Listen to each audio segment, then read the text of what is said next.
and obviously in independent schools. And just wanted to share, for 1 minute, really kind of why we do this. And that is our operating premise is that experience is the best teacher, right? We know that. We know throughout history that experience has been required to demonstrate mastery, whether it was apprenticeships, whether it was shadowing, or a variety, or certainly more recently, pilots. You wouldn't send a pilot out without putting them in a simulator, or a physician or a surgeon without putting them in a simulator. So it's strange that we don't put our school leaders into simulations as an opportunity to, because the way we learn from experience is through making mistakes. The school of hard knocks is rather painful. So why not have a safe space to make mistakes so that we can reflect upon them and learn from them? So for us, a simulation really embodies, it's online first of all, so it's eminently scalable, but it embodies several key issues that allow for a sticky experience, if you will, even though it's simulated. The first is context. It's important to place people into a recognizable context in which they can see themselves, so that in your mind's eye, if you will, you're seeing something on the screen, but you're also seeing your building. You're also seeing your people. And context is key. And for us, we have designed many simulations and now focusing on the specific context and the unique challenges that manifest in independent schools. The second aspect is going to be the opportunity to make decisions, to make choices, to use critical thinking or judgment when the choices seem impossible. There's no good answers. It looks ugly, frankly, right? And it's important to be able to think through when you know it might not go well and to have to still make a choice. But then it's important to actually deal with the consequences, because we want to be able to have an opportunity to deal with the blowback. Because as difficult as the decisions are, I'm sure many of you are seeing that it's really the blowback that knocks us on our backs. So have an opportunity to deal with consequences is important, and ultimately to get feedback. This is designed around a modality, around doing these things when we can in a social context. So the opportunity for reflection is throughout. When we get to decision points, when you see an element of context, there's an opportunity to think about how this relates to you, or in discussion, there will be back and forth between participants, and then in the consequences. But also it's important to give feedback. And so the Sims will give an opportunity for summative feedback at the end, where again, that opportunity for reflection, and again, depending on how you embed it within other things that you might be doing from a professional development standpoint, from a coaching standpoint or mentoring standpoint, or as we work with many universities, and from a curricular standpoint. So it is with that context in mind, if you will, that I am again delighted to introduce Chris Hancock, who I have come to know as in his doctorate work at the University of Pennsylvania. I teach a course in that. I forgot to say I'm actually the CEO and founder of School Sims. So sorry for this talking head and not letting you know who I am. So sorry about that. But Chris is also the head of Benchmark School in Media, PA. Prior to this role, Chris spent nearly 2 decades serving K-12 special education, Waldorf education, gifted education, and boarding schools in a variety of roles, from assistant head of school, director of development, admissions officer, coach, academic advisor, and mentor. His journey through these roles has informed his published articles on crisis leadership in an independent school and current research on factors that influence the head of school's professional judgment. And we were delighted to get Chris's contribution to this simulation. For us, again, when we're dealing with simulating experience, we want it to be authentic. And that often means that we want it to be inspired by somebody's real life experience. And so having a collaborator, having a partner that we can utilize in the formulation of the problem of practice, in the formulation of the necessary contextual elements and the way that decisions and consequences play out, was delightful, and he was a pleasure to work with. And with that, Chris, take it away. Thank you, Ken. I have to offer a qualifier for the simulation that we're about to do. This in no way is an actual experience that I had to go through, nor do I wish it upon anyone on this call or on the face of this planet. It is designed to evoke reflection and some thinking, as Ken, I think, so articulately put. Before we get started, I want to take a moment to offer just some gratitude for those of you that have taken time out of what I imagine is a really busy fall to participate in some time for reflection. I'm sure there are a million things that are calling you at this moment. In a lot of ways, this year has been harder than the last, and a little more chaotic. And so there are a lot of reasons to do other things. But Donna Oram, I think, really eloquently put in an email recently to heads, I think she said it was, putting on your mask first, your oxygen mask first. And this really is designed to allow each of you some moments to tend to yourselves.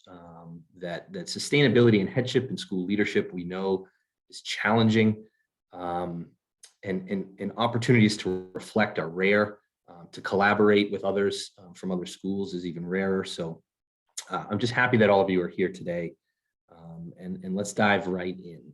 For those of you that haven't done a sim before, just a quick overview. It's essentially like a choose your own ending book for those that remember that as kids. And it's not about feeding the simulation the right answer. Okay. In fact, sometimes you might not feel like there is a right answer. You may do things differently, and that's great. We want you to talk about those things as you reflect on your own background, your own experience, your own ethics that inform these decisions. So you're dealing with incomplete information in not a lot of time, with less than optimal choices, right? Things we face on the daily.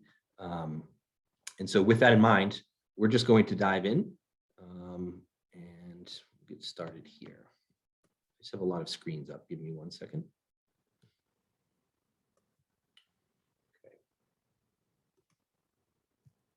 This simulation is designed to encourage the use of critical thinking and communication skills to balance delicate relationships with students, your administrative team, and board members. This simulation will provide you with opportunities to consider how decisions affect your credibility with involved stakeholders who sometimes present competing interests. We hope you will enjoy the simulation and will use this experience as an opportunity to discuss choices and outcomes with peers and colleagues. As in real life, you will not be able to go back in time during the simulation. There is no back button. You may only move forward. For a description of the buttons below, click on the question mark button, which will display a help page in a separate browser tab. Finally, keep moving forward by clicking the next button to the lower right. You are the head of Harkness Academy, a prestigious pre-K through 12 independent school that serves over 1,500 students. The school is situated in an affluent suburb, and over 80% of families are full pay. You have an excellent working relationship with the board chair and have earned the respect of your administrative team and faculty by acting fairly and working collaboratively. You often reference NAIS's principles of good practice when faced with challenging decisions. A copy of the relevant sections have been added to your file cabinet and will be available there as you navigate through the simulation. So before we move forward, I want to give people an introduction to the characters that are in this simulation. We may encounter some more than others, depending upon the choices that we make. But I'll just briefly read aloud. For those, I'm not sure how large my screen is for people to read, so bear with me as I just narrate some of this. So we have Carol Jackson. She's been the upper school head of Harkness Academy for the last 7 years. You have a good relationship with her, and she's worked hard to foster a spirited school community that supports challenging curriculum to ensure outstanding student outcomes while maintaining an environment of mutual trust and respect. The faculty and staff at Harkness like her and are very responsive to her leadership style. She's currently working on a doctorate degree in conflict management. She and Philip Ontero are close friends since they both started at Harkness Academy at the same time. We also have Felice Martin, a newly elected to the school's Board of Trustees.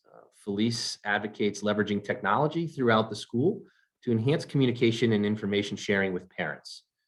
Her son is a senior at Harkness Academy and is popular among his peers. Ms. Martin and her husband, Steve, have been very supportive of the school financially. We have Joey Martin. Joey, son of Felice and Steve, is an excellent student and an accomplished athlete. He's high energy and enjoys joking, pranking everyone in his inner circle. He is in his senior year and has applied to several elite universities and expected to go far. We have Philip Ontero, who's been the Dean of Students at Harkness for the last 7 years as well. He works hard to maintain a positive school climate, and while he is friendly with and accessible to all students, he is known as a fair disciplinarian. He and Carol Jackson are close friends since they both started at Harkness at the same time. Sandy Walters. Dr. Walters has served as the board chair for the last 4 years. She's an excellent judge of character and likes to identify and encourage talent to run for board positions. She enjoys working with people of diverse perspectives and loves to find creative and innovative solutions to problems. She's a very good listener and tuned into important issues within the school community. And lastly, we have Steve Martin. Steve is Felice's spouse and Joey's father, and is a very successful business in a large local corporation. Within his organization, he's known as the go-to guy to get things done. However, he's also known for his short fuse and doesn't mind, quote, breaking a few eggs to make his omelets. He has a larger than life personality and makes his presence known in every situation.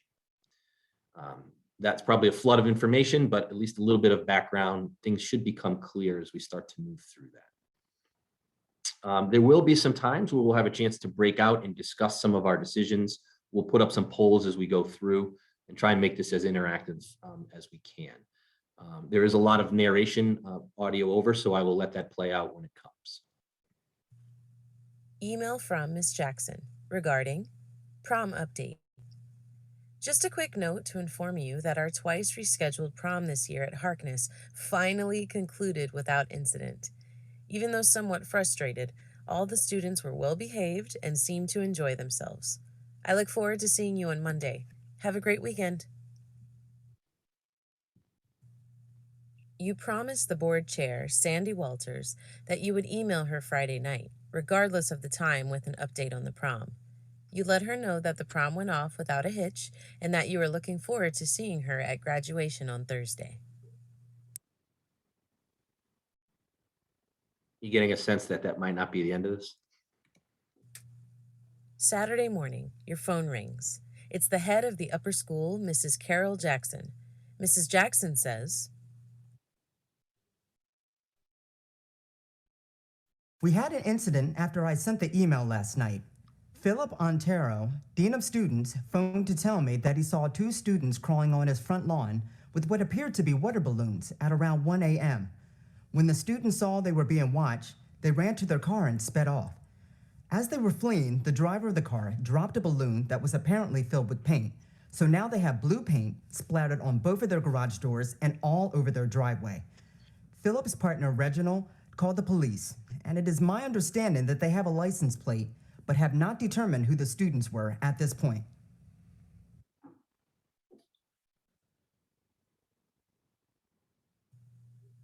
you thank Mrs. Jackson for the update and then say, All right, so we have our first decision point here. A seemingly simple one, but people may have some different opinions about it. I'm going to pull up a poll and give everyone maybe 15 seconds to chime in with an answer that they prefer. The first one is just please handle the issue on an internal school level. 2 is let's not make a mountain out of a molehill and let it go. I wouldn't even bother pursuing it. And 3, please keep me informed and let me know where the issue goes.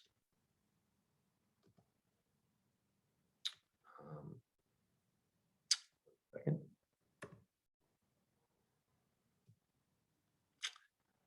Brian, I think I'm going to need you to pull up the polls. It's only giving me the option for the test poll and not a drop down. Are you able to do that? I think we just had to end the poll. So why don't you try again? There we go. Thank Okay. you. So we have 5 choices that will populate in the first poll. Just choose 1, 2, or 3.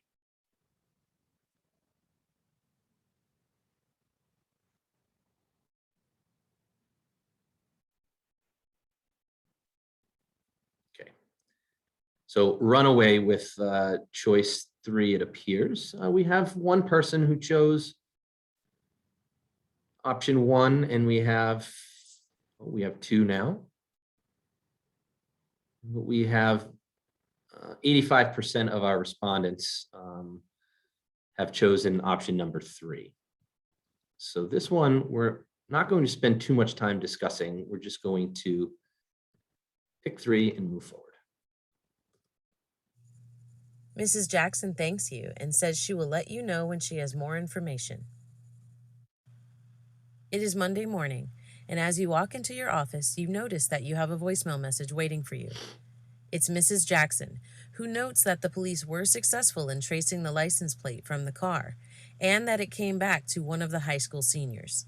She asks you to return her call as soon as possible. You immediately return Mrs. Jackson's call and thank her for the update. She says that the license plate came back to Joey Martin, son of Felice Martin, a board member. You reply that you know Joey Martin, a 17-year-old senior, and acknowledge that his mother is a member of the board.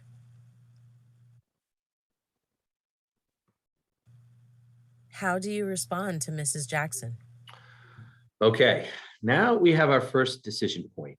You are dealing with your upper school head, trying to give her the authority to do what she's tasked with doing. We have a few options here as some details start to become clear.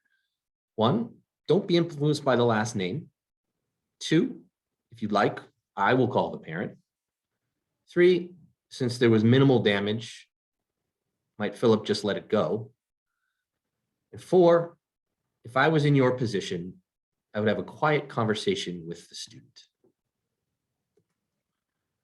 So let's see how people choose to respond here. If you weigh in, I'll give you about 15 seconds, 20 seconds.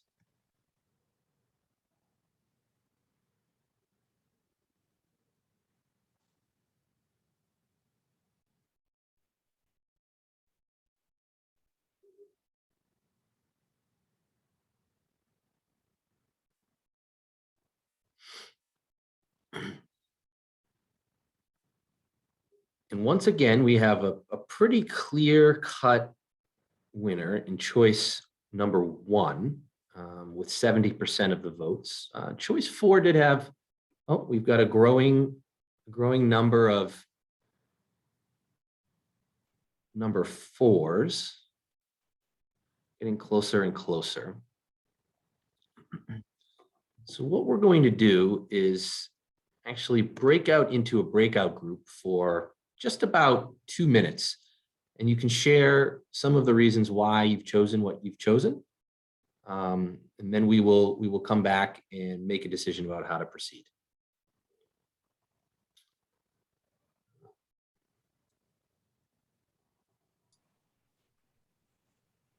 Let me just get the breakout group set up here.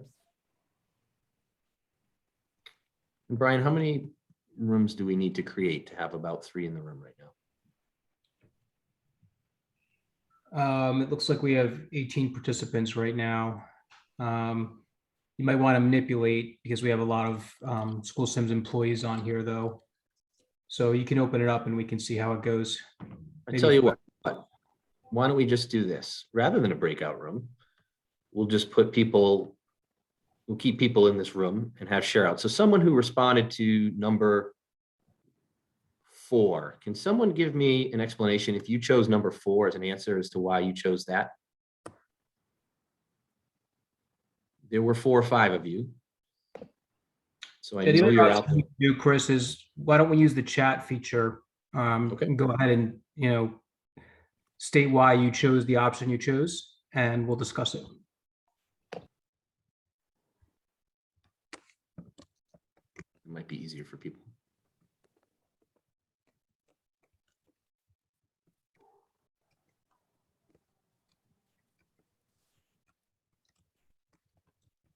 And for those of us who, all of us are educators here, I can be very comfortable with long, awkward silences till I get the answer.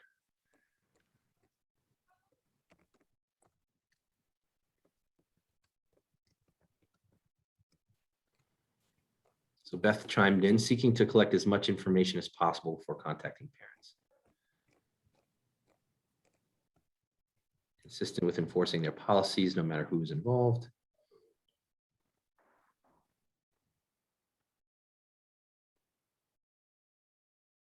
Always good to be consistent. Yeah.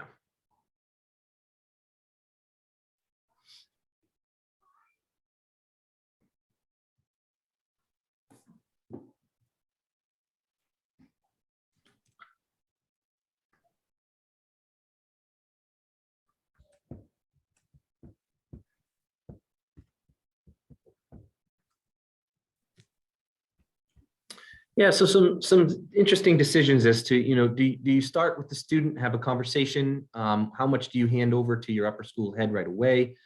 Again, you now know this is a board member, so at what point do you feel obliged to step in, not to undermine, but to maybe assist that process? I think they're both really good options, but we're going to go with the majority, which was number one. Let's see where that takes us. Please justify your choice. You next call the Dean of Students to let him know that you are sorry about the incident that happened at his home, and to let him know that Carol Jackson is handling it locally. You discuss how, as the Dean of Students, he would normally be involved in this level of disciplinary issue. However, it's best for him to recuse himself from the process. What do you do next? Okay. I think we can just do this one in the chat. If you want to wait to hear back from the head of the upper school, just type 1 in the chat. If you prefer to call the board chair right away, type 2.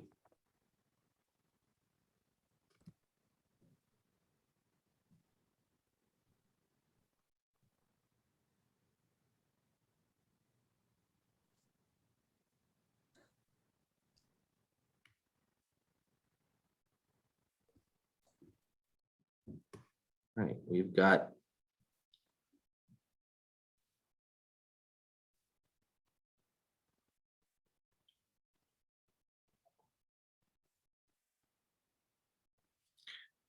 David with a 2 and a caveat, an important one.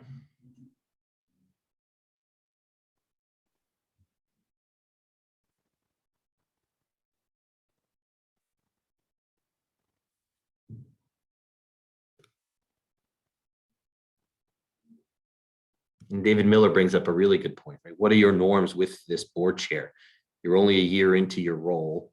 Have you discussed these things? I imagine something like this has yet to present itself. So how much work have you done ahead of time to get some clarity as to what they expect and when? So we have a lot of choices for number 2, I believe, appears to be the winner. So we're going to pick 2. You call Sandy Walters, the board chair. You explain that the email you sent immediately after the prom saying that it went off without incident was accurate at the time, but is not accurate today.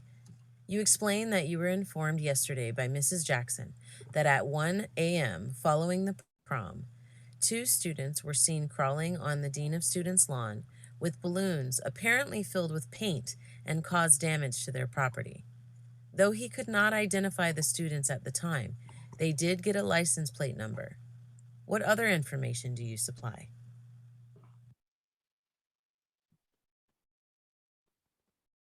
So we have 4 choices. I'll keep you posted on what takes place. 2, at this point, I'm not sure where this is going to go. Seems that Mr. Ontero's partner, Reginald, is very unhappy about this, so things may continue to escalate. 3, you need to know that when the police ran the license plate, it came back as Joey Martin. 4, I think this is just going to go away, but I wanted to let you know anyway. I'll keep you posted. So we're going to pull up a poll 1 through 4 here.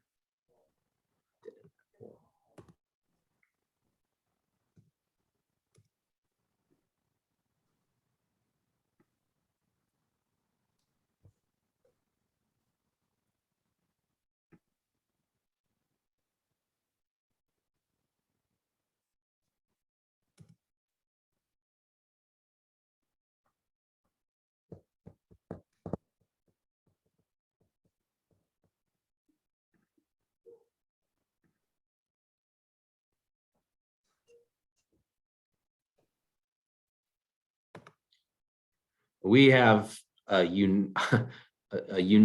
number 3, which was, you need to know that when the police ran the license plate, it came registered as Joey Martin. Right? Factual information, we know who it is. We've decided to make that call. It's important that they know what's going on there. Sandy concludes by saying that even in the case of a board member's child, last names mean nothing. She asks that you keep her informed. Now you must decide what your next step will be.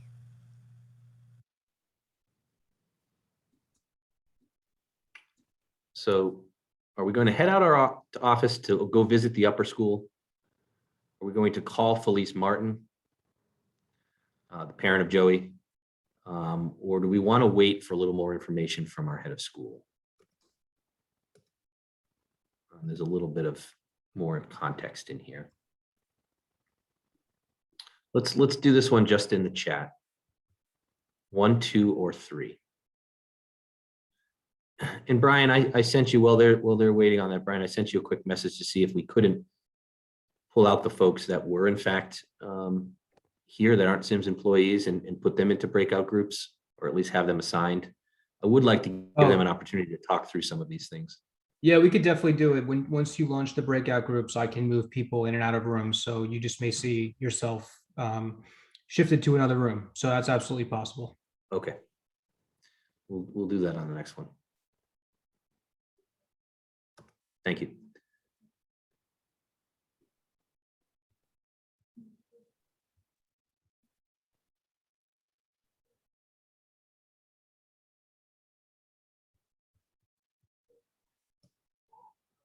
A lot of 3s. David Miller did vote for number 1. You want to know the status, right? We're going to sit and wait. Your decision to await more information from the head of upper school results in a quiet day. However, that ends abruptly as you arrive at your office the next morning. You have a message from the board chair. You decide you would probably better visit Mrs. Jackson. So let's pull up this phone message. You get a message from Sandy Walters, who says she has received several concerned and angry calls about the way you are handling the Martin issue. She advises you to figure out how to bring this issue to a quick resolution and asks to be updated regularly. All right. She didn't like us sitting on our hands, or that's what she perceived we were doing. Your decision. Oops. You immediately leave for the high school. When you arrive, what do you do next? Let's just ask us, we greet the staff, we sign in, or we go straight to the office. I guess it depends upon what kind of mood you're in at the moment. Just a quick 1 or 2. I don't think we need to debate or discuss this one. So just a quick 1 or 2, which one you'd like to choose? We're going with 1. You let the school secretary know that you are here to meet with Mrs. Jackson. You explain that you realize you don't have an appointment, but ask if she can locate the head of upper school and let her know that you are here. Within minutes, the secretary knocks on the head of upper school's door, sticks her head in, and says that Mrs. Jackson is out of the building, but will be back in about 30 minutes. What do you do now?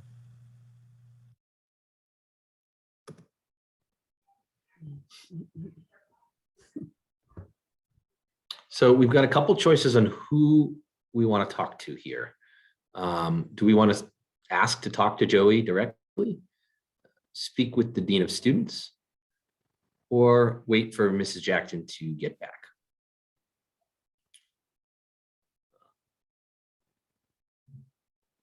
Let's wait before we go into breakout rooms, as Brian is reassigning those, and just do a quick number in the chat, 1, 2, or 3. We're going to talk to Joey. Are we going to speak with the dean of students, or are we going to wait for Mrs. Jackson?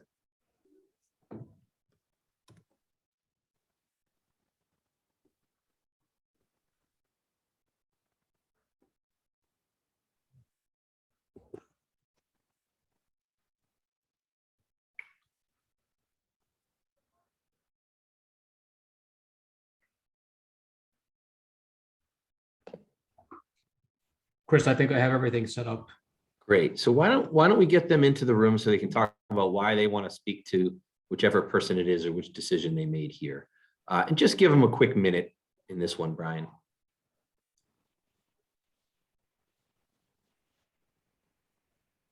So the breakout rooms should be open. I don't know if you're sending them there, Brian, or they have to select themselves in. I think they have to join. Yeah, so I see a few people joining now. We'll pull you out of there in about 90 seconds, 2 minutes maybe.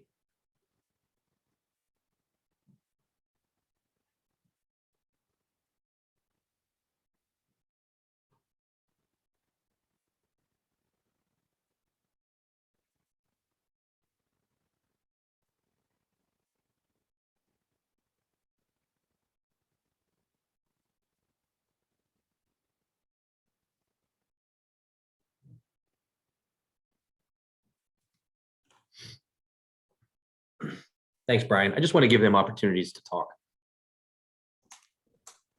Yeah, I think that's a great idea.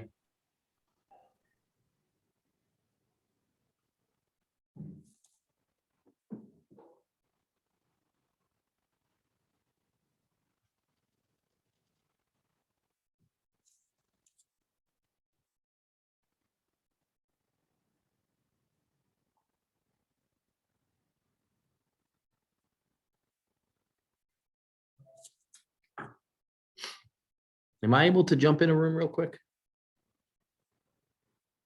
Yeah, you should have an option to just click join. I can just move wherever. Yeah. Yeah, so you want to join, click join on room 1. Or 3.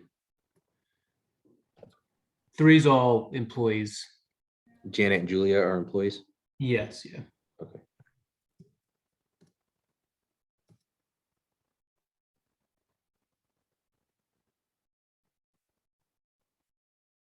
Oh, it stops my screen sharing. I assume I can share that again when we get back. I think it's fine. I think David pops in rooms when he's facilitating. It should be fine.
So the group I was in landed on 2.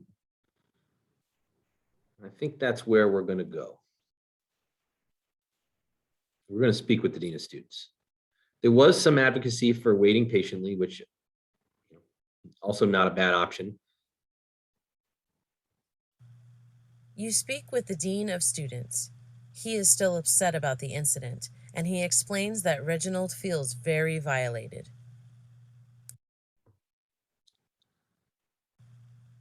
Mrs. Jackson returns shortly and is surprised to see you. She asks what she can do for you. You express your unyielding support on this matter. What else do you say? So now we have another decision. We need a decision by the end of today. Or I want to make sure that you are very thoughtful on how to proceed. And thirdly, if you'd like me to make the decision, I am willing to do so. There is important little italics in here, so you know exactly what they're inferring when they say that, right? If you'd like me to make the decision, I'm willing to do so. I know this is a difficult decision, so just let me know. Make the decision by the end of today. Just want to know before anybody else. Let's do a quick poll here.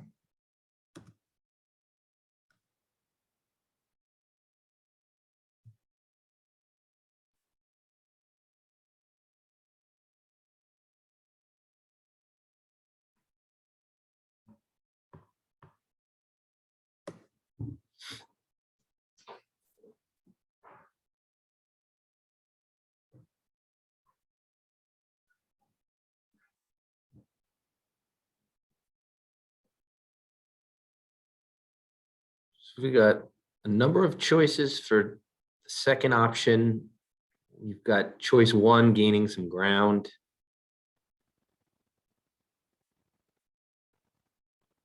I should probably share these poll results actually with people. Okay. I'm just going to end this one now. We've got a 5-2.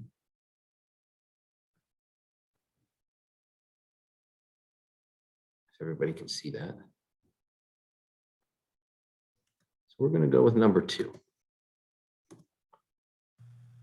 Mrs. Jackson thanks you for stopping by.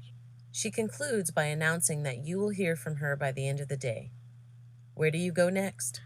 All right, another decision. Are we going to call the board chair? Are we going to wait for Mrs. Jackson's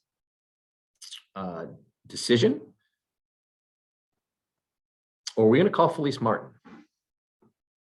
So let's get right back into those breakout groups and decide where we are going to go. We'll take 2 or 3 minutes to decide what's our next move here. This feels like a pretty critical one.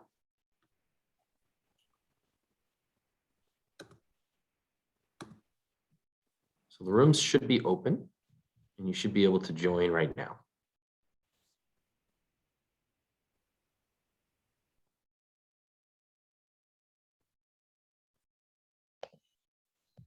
Chris, I'm not sure if you saw Anne's chat, but she's.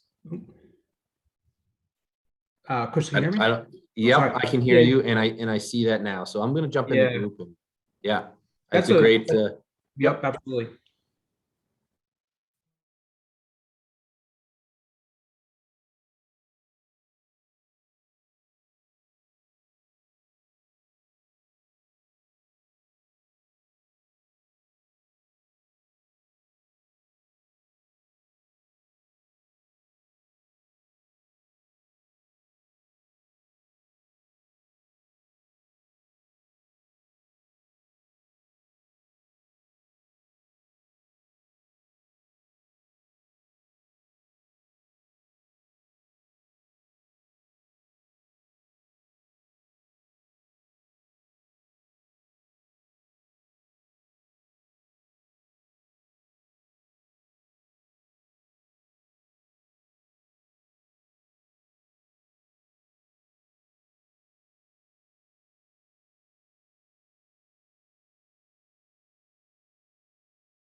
Okay.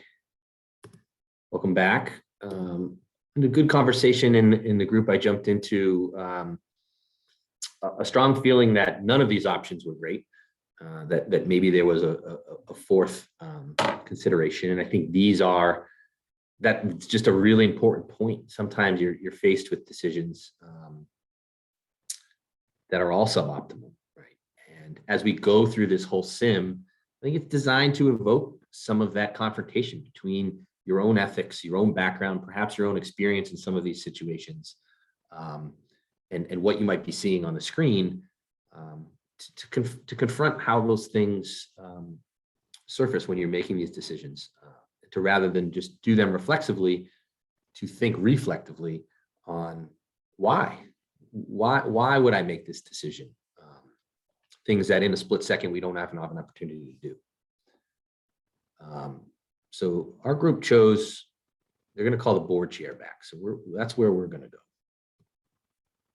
You call Sandy Walters, the board chair, and provide she thanks you and wants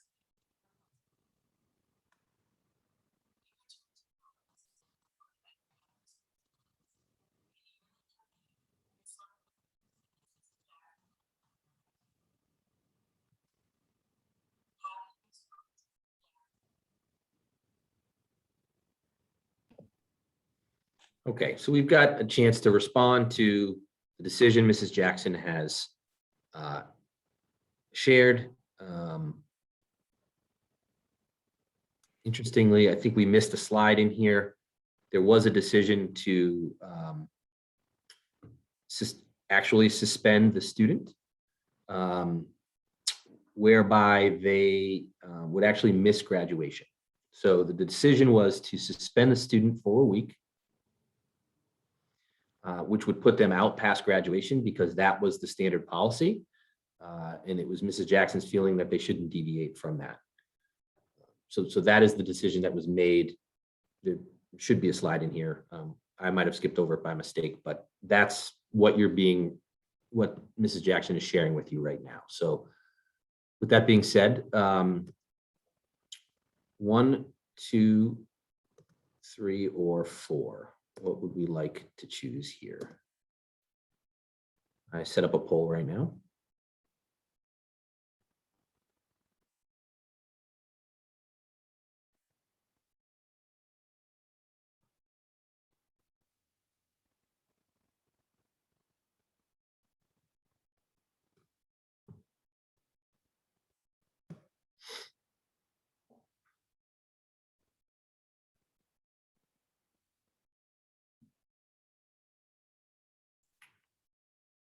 So we have the majority of our votes for choice 1.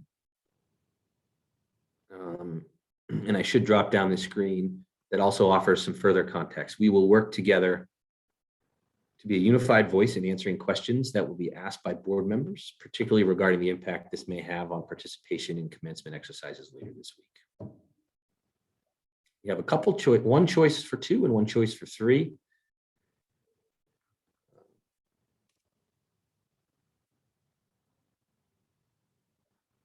There's just a reminder that there is a process that can be followed by that person. Or would certainly send a message. Yeah, maybe not the right one.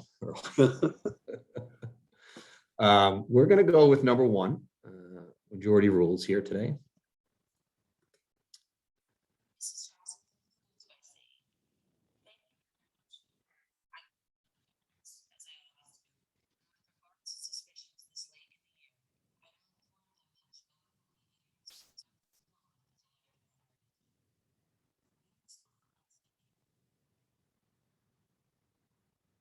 What do we want to do here?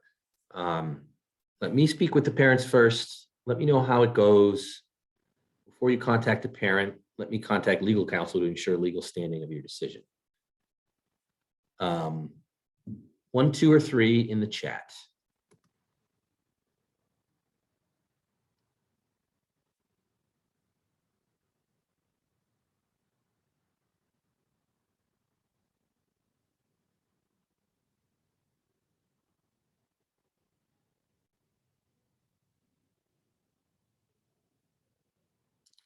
you know what? Let me try that again. I see some notes about difficulty hearing sound. I think when I reshared my screen, I didn't click sound, so we should be okay going forward. Thanks, Ann and David. We have some votes for 2.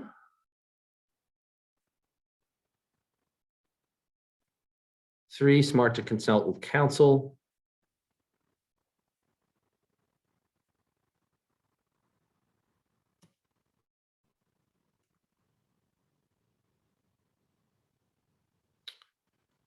So we've got, oh, I just lost the chat.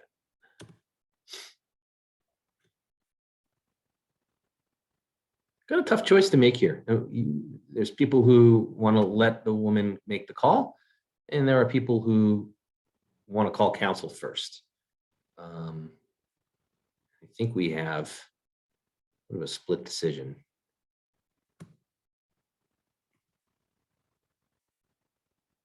So does anyone want to unmute and offer a perspective on number 2 or number 3?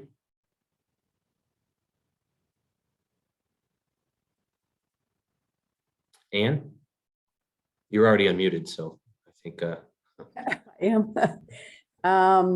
Well, of course, I just assumed, which is probably a bad thing, that we had already vetted this kind of thing with counsel. So that's why I went with number 2. Right. Good point. Hopefully, before you're making this decision, you've had that conversation, right? But if you haven't, definitely smart to do. All right, we're going to go with number 2. Shortly Chris? after your call with Mrs. Jackson, you receive an email from Felice Martin asking you to call her as soon as possible. After reading the email from Felice, you... Someone chime in there. Sorry. Is that you, Ken? It was me. Yeah, I'm sorry. I just wanted to make a point in that last on that last screen that the idea that Ann said about making some assumptions. When using a simulation, right, there are certain things that we're going to leave out, that we leave it open to assumptions, right? And the opportunity to have that shared between participants, because each participant is going to have a unique perspective, right? Because we each see what we see, and the only way we know what each other see is if we speak about it. So if we can evoke or provoke those kinds of issues where you assume something based on your experience and your expertise, and that's great. And maybe the person sitting next to you doesn't have that, doesn't make that assumption. And so the opportunity to hear from a peer is a wonderful thing. So if you're making some assumptions in your decision making, it's actually really good to have them voiced. So I'm glad that came up, and just wanted to chime that in. Yeah, no, thank you for that reminder, Ken. That's a really great point.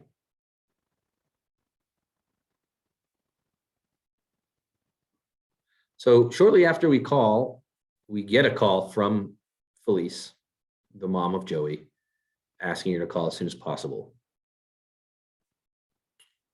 or an email. So what do we want to do here? Brian, do we have room for one more poll, or are we hold out? I think I only did 5. I can attempt to create another one on the fly here real quick if you want. Well, we can do 1 through 5. I'm right in the chat. That's fine. It's just a lot of little decisions along the way here. All right, so people want to do that. 1 through 5.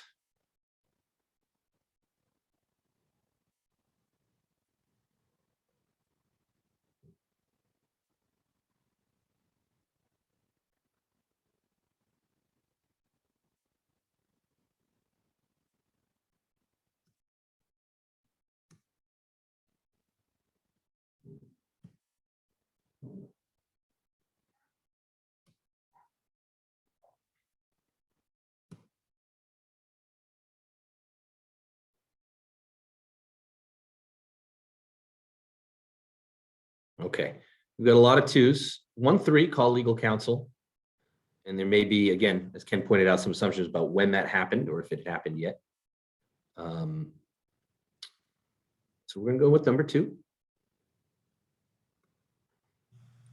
Ms. Jackson takes your call. She expresses her concern that it feels like you are attempting to influence the decision in this matter. She assures you that it was handled according to protocol. You decide to call Felice Martin. Okay.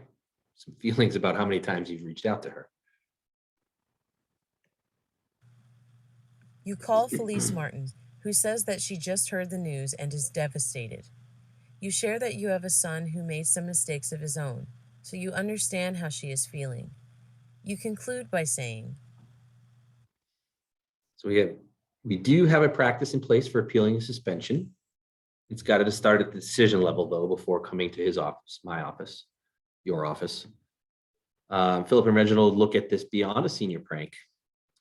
They consider it as an invasion of privacy. Or 3, do you want to respond by saying, I fully understand your disappointment as a parent, and I trust my leadership team and that they conducted a thorough and fair process. When we jump back into the breakout groups to decide which one of these we would like to choose. So those should be enabled, and you should be able to join those rooms now. We will take a minute. How do you want to respond to Felice?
Okay, welcome back, everyone.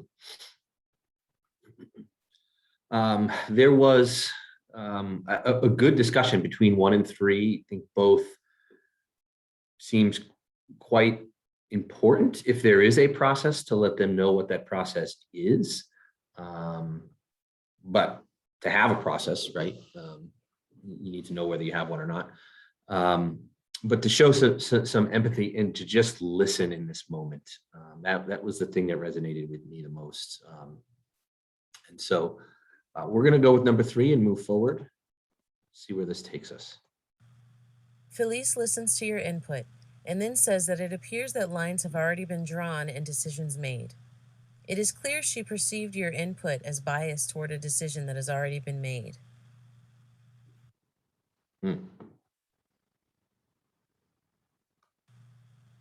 Felice concludes by saying that she understands and that she will definitely be calling Mrs. Jackson to appeal the 1-week suspension. How will you conclude the call? All right, so she did make some inferences to her ability to appeal.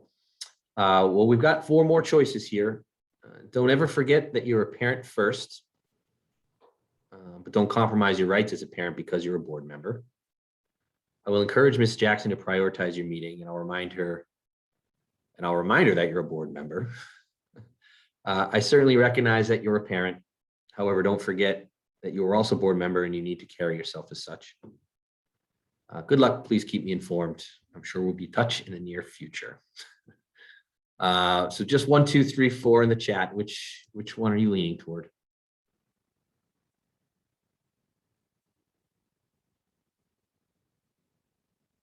Yikes, none. And I just noted the time at 4:30. I thought we had another 12 minutes, but we are a little over. We are getting really close to the end here, so we may make some moves just to get us to conclusion. You guys have come so far. It is not about completing this thing. It's about the learning, but I don't know. The end is, to me, the most exciting part. We've got 4 and 2 and none. And I'm going to put you on the spot to advocate for 4.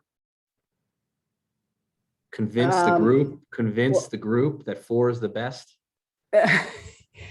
Well, I didn't like either of the, well, I guess because I didn't like the others, because I felt like it was making a judgment of her when she hadn't necessarily demonstrated she couldn't be a parent or a board. Didn't sound like she brought up something and was arguing one way or the other. Yeah,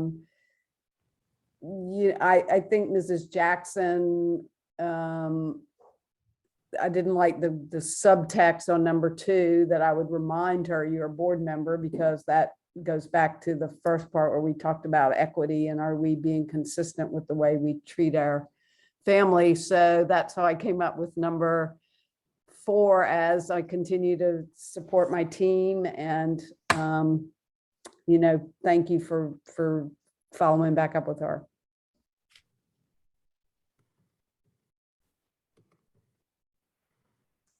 People willing to go along with that answer? We had a 2 in there. David Miller.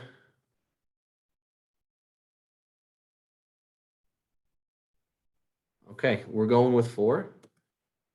Thanks for that explanation, Ann.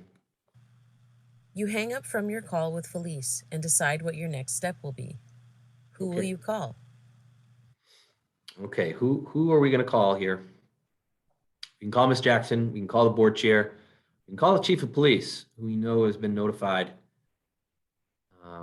about the incident. Or, again, there's good old legal counsel ready to rack up another bill. 1, 2, 3, or 4 in the chat.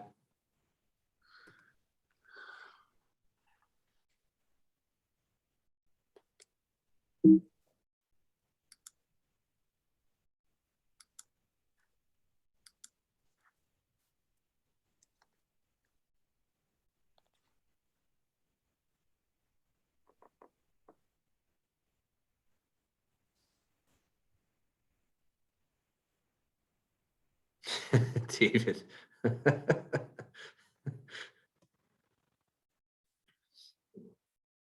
David's feeling the heat a little bit here.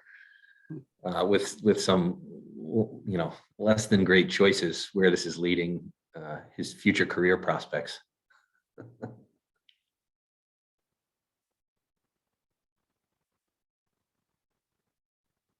Anyone worried at this point they might need to call legal counsel for themselves, not just the school?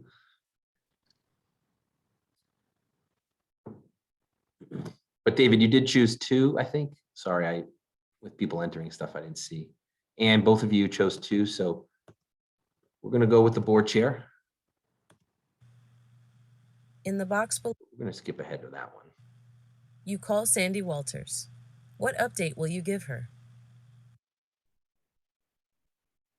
I support Ms. Jackson's decision. Joey will be suspended through graduation. He won't be allowed to participate in commencements, and arrangements will be made for him to pick up his diploma the next day. It also sounds like Mr. Miller will pursue criminal charges. Mrs. Jackson has reached her decision. I've yet to hear from Felice, but based on Dr. Jackson's decision, I expect there will be an appeal to my office. Or to ask her, I need your guidance. I may have misstepped on this one. Not comfortable with the decision she was making. So maybe you're not comfortable with where we've gotten so far. Maybe you're not comfortable with that decision to suspend. I'm calling you to let you know the student is going to be suspended, will not graduate. The issue is black and white. Boom. No other issues. No need to respond. Or our earlier conversation on this matter never happened. 1, 2, 3, 4, or 5 in the chat.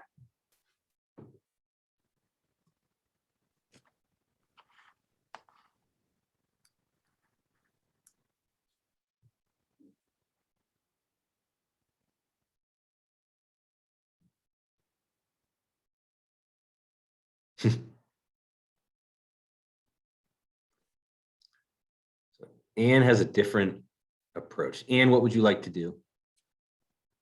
I don't, no, I like the fact about number 2, but then but it's not the fate, but then he's not being honest about, or he's not being honest that he hasn't heard from Felice, because he has heard from Felice. So I just, what I would want him to do would be able to call Sandy and say, here's where we are with things. Here's the conversation I had with Felice. Here's how it went, We have this note in here, and we didn't hear this at any point up until this point. But it sounds like we know Mr. Miller is looking to pursue criminal charges. Do we think that is an important thing to share? Do we need more information? Would that sway your decision toward one or not? That kind of came out of the blue, right?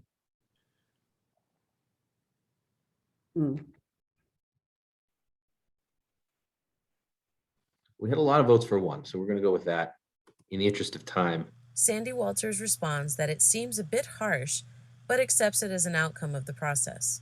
She commends your support of your team and the process. You respond by saying,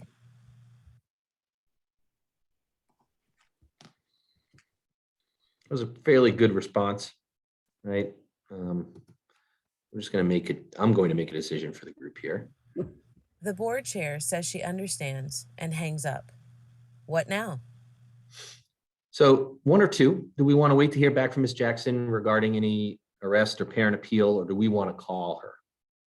1 or 2 real quick. 2, we're going to make a call.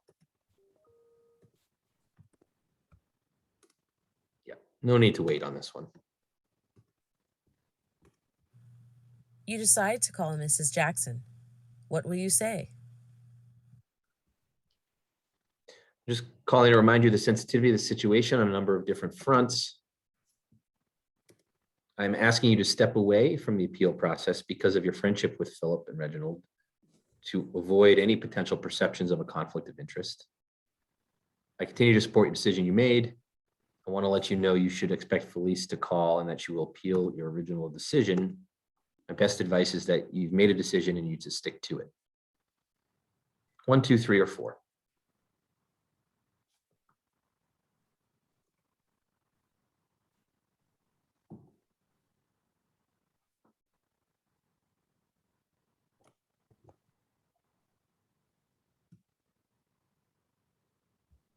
All right, we've got 3 as the winner. The next day, you receive a call back from Mrs. Jackson, who says that Felice Martin appealed the decision on the suspension and that Mrs. Jackson denied the appeal. Shortly thereafter, you get a call from Felice. You have just finished hearing Felice's appeal, and she is still in your office. You thank Felice for sharing her perspective and then conclude by saying, All right, just a couple decisions left here. I want to assure you that I'll be in touch very shortly with the decision on the appeal. I will do my absolute best to ensure balance. I assure you that good news will be forthcoming, and I respectfully deny your appeal.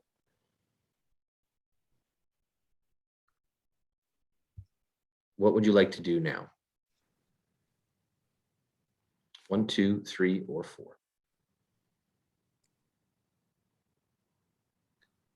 Oops.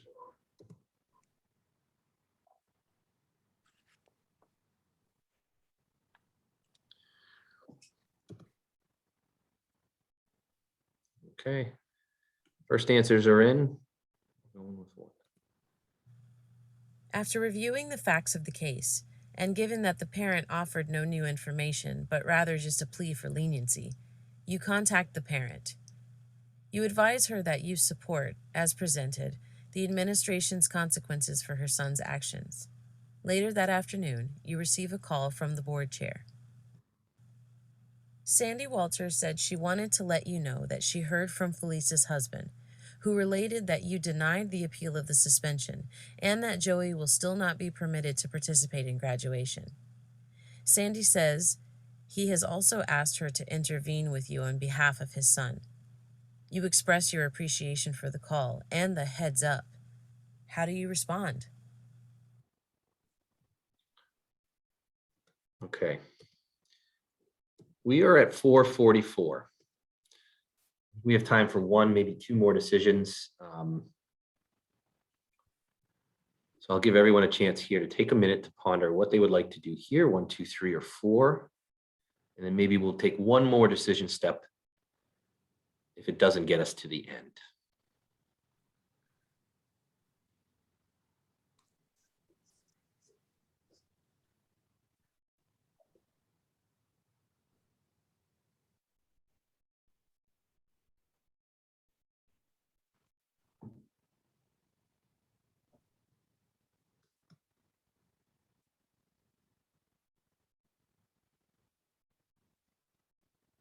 David, you entered 1 twice. You really felt strongly about that one.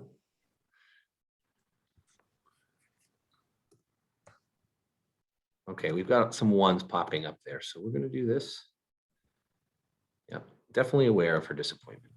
Sandy says that she's just sharing the information with you so that you wouldn't be blindsided. You hang up from the board chair and finish your day. The next morning, you are holding one of your regular open office hours, and Felice's husband arrives at your door with a cup of coffee for you. But he's not looking too friendly. I came by to caution you of the potential fallout for the head of upper school and ultimately you as head of the school if my son is not allowed to participate in graduation.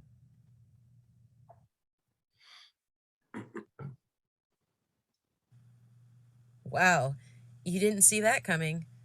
How will you respond?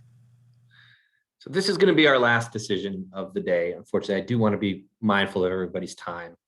I do appreciate you sticking on a little longer. We are nearing the end, but perhaps not as quickly as I thought. But we are at a pretty critical decision. We have an angry parent in our office who's just threatened us. Did bring us a nice cup of coffee, which I'm sure we appreciated, though I wouldn't recommend sipping it. What do we want to choose to do here?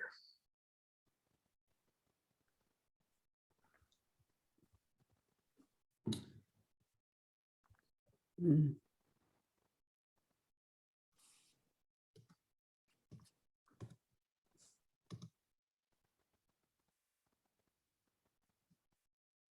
Mm.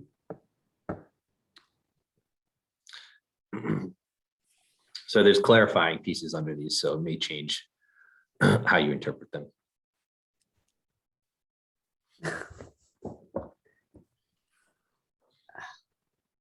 I figured, Earl. Yeah, once you saw that.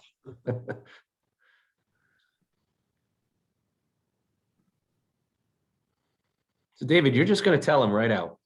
You're being threatening and unethical. Huh? Tell me more about that. I wanted to say 4 until I saw the thing that got Earl as well. Yeah. Because I think in that moment is not the moment to shut the parent down. I would want to follow up, but in that moment, I would say, I hear what you're saying right now. Mm-hmm. I'd want to end that conversation.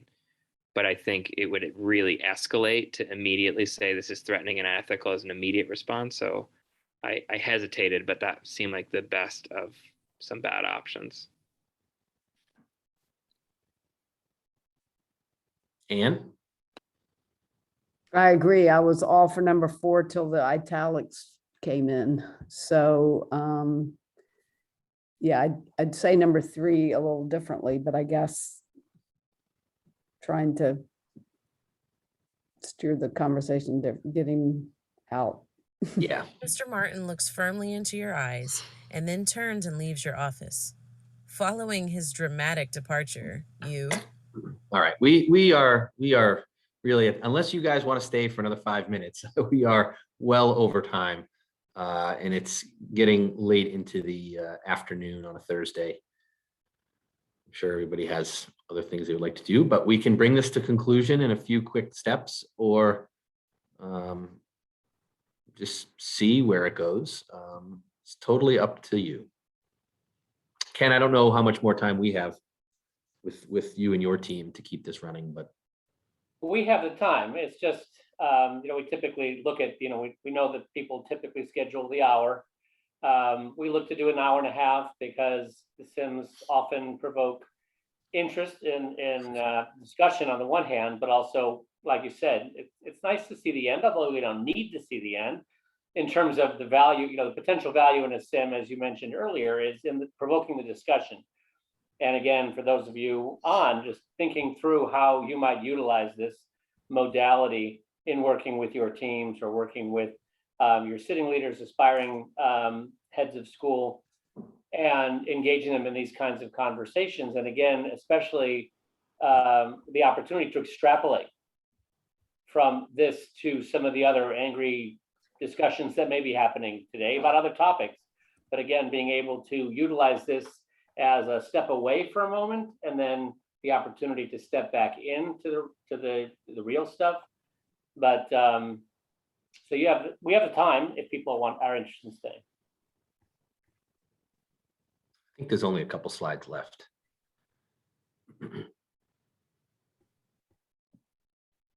All right, why don't we put it to a decision here? So Chris, this is Brian. I'm sorry. So I have another Zoom meeting at 5. So this is going to kick us off. So just keep that in mind. Okay. We go to 4:58. No, that's fine. And Ken, I don't know if you have other things you want to run through with the group before we go. Or we can just continue, but I didn't want to take away from anything you had in conclusion. No, I mean, just it's an invitation. Obviously this is an example of one so far in terms of the experience that you've had today.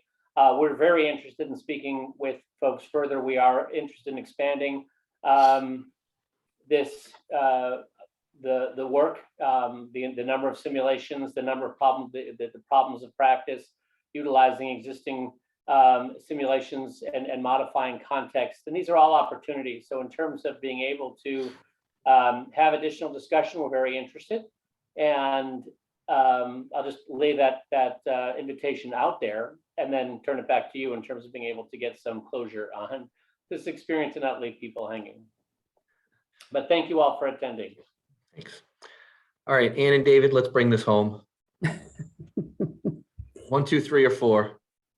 I'd call the board chair. Yes. Yep, we're gonna call the chair. Okay.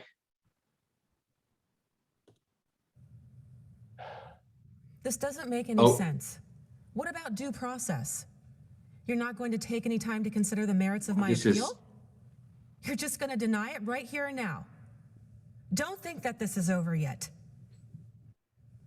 We have a glitch in the slide. That was from before. We went to Felice, not the board chair.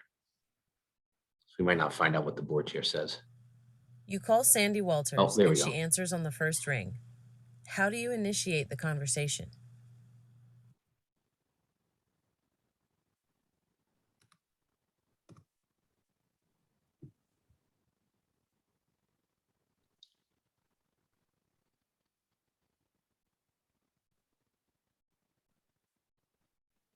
One, David.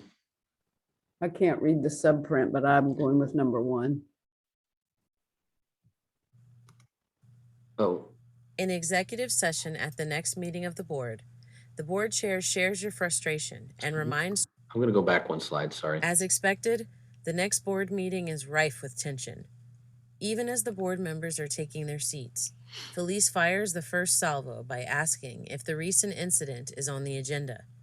She suggests this meeting might be the perfect venue in which to discuss specifics relative to the application of school policy on issues that take place outside of school.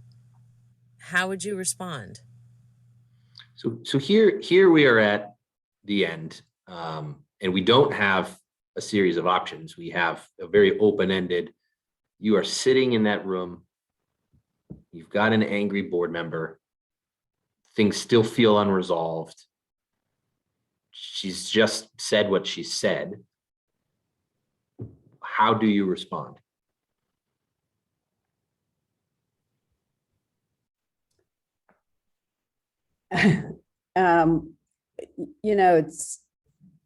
We've gone through a similar thing. It wasn't a student issue, but it was the resignation of an employee of a school leader just last week. And what it's come down to is that the board has forgotten its role as governance, and that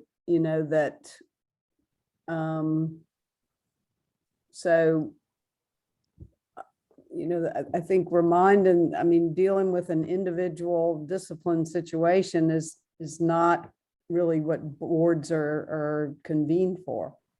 I don't know how to nicely say that, but. Would you say it nicely? Probably not.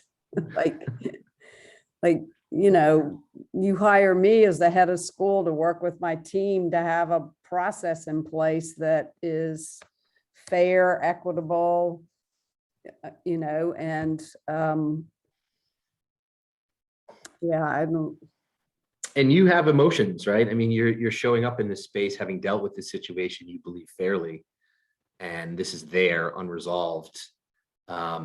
We have to reconcile with those things in moments, not just here, but in any situation that comes up unexpectedly, with what we're bringing to that moment as leaders. And, I think it's an important question when we talk about sustainability of the role of a head, how we respond, how we manage our emotions through all of these processes, how we take care of ourselves when all these things are going on, because we bring so much with us to every situation. We have to be able to identify what might be influencing how we respond in a moment before it leads us in a direction we might not want to go. David, what would you say? I can't remember what you called it, but there's like a bookshelf we can look to. And this would be a moment I'd want to point to one of the NIAS principles documents on governance. So it's not me saying how I feel about the board. It's reminding us here are the practices that we should be following and that we agreed upon. So that's the direction I would try to go. And I would want to have space with the board chair to process this on a personal level in terms of that wellness and sustainability that you said, Chris, but I would not want to do that in public with Felice in the room. No. Yeah, I agree. And bringing it back, right? The NAS, the principle is a good practice, of a good response. Might you have anticipated this coming in? Right, so maybe we would have had a conversation with the board chair going in, like this may be tense.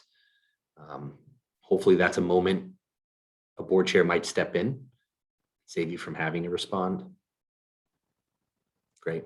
Well, we are at the end. We are at 4:57. You guys have been fantastic participants in this little experiment in independent schools. We do hope to continue to build other experiences like this, other simulations that are focused solely on independent schools. And you know, we talked a little bit of, or I just mentioned sort of the sustainability of headship, and we know how much of that turns over so quickly, and there's continued, I think, search for what we can do to support sustainability in these spaces, and not just headships, but independent school leadership more generally, as every decision seems to be becoming more complex, more rife with emotion, from parents, from constituents. And I think simulations, I really believe, are a way to get at some of things that experienced heads have often said are intuition, gut instincts, the things that have guided them through years of successful leadership. They continue to come back, and the literature will tell you that they often say it's intuition, it's gut instinct, it's these feelings, almost as if it's this intangible thing. And what you hear often after that is, well, you know, how did you gain that? And the answer you get is the problem, I think, that simulations can start to solve, which is experience, time on the job. And the stakes are so high and the turnover rates are high. We don't have that luxury in leadership in independent schools of time very often to learn those things. We need to be prepared coming in, and Sims can help expedite some of those experiences, some of how we reflect on the emotions, the ethics, the morals, the values that influence all the decisions that we make in the context of schools, and its impact on various constituents as we make them. So I hope you will continue to engage in these kinds of things as we continue to build them out. I'm really drawn to this because, as Ken said at the beginning, other fields do this really well. And for some reason, education just really has yet to dive into it, independent schools in particular. And I think the stakes are just too high to ignore some of the training that this can provide. And so I hope this continues to take root in spaces that help you and serve you well. So David, and to the rest of the participants, thank you so much for joining today and taking this time. I appreciate your vulnerabilities through this, and you sharing some of your own experiences, and I hope you found it helpful. Yes, thank you very much. Wonderful. Thank you all. Thank you. Thank you, Chris. Thank you, everyone. Thanks, Brian. Thanks, Ken. Thank you, everyone.